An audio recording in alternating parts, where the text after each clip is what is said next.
Hello and welcome to your own channel. Today we are here for learn a new thing. Stay with me.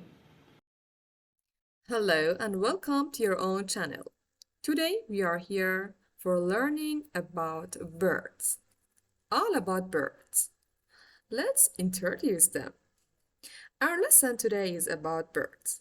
Birds are warm-blooded.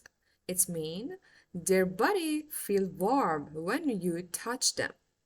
Their bodies are covered in feathers, which come in different sizes, shapes, and colors.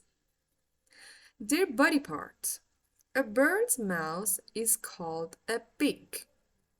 Birds also have claws, which they use to pick up things and to hold onto tree branches.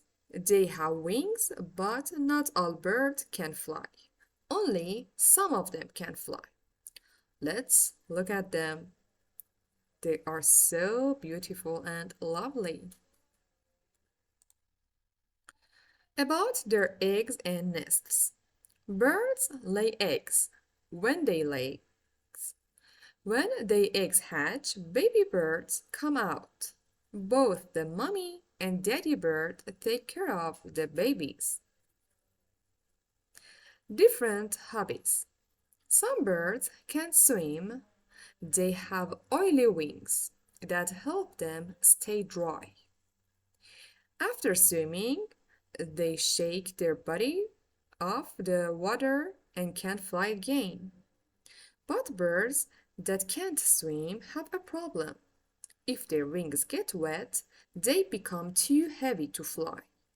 These birds must stand in the sun to dry their wings.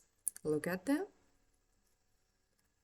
It's the bird that cannot fly. Next part, migration. Look. When the weather becomes cold, many birds migrate. They fly away to find warmer place. Birds always migrate in groups. They never travel alone. They use sun, moon, and stars. Look at them. Look. Two birds that they are finding their way with help of sun, moon, and stars. Let's study about penguins in next part.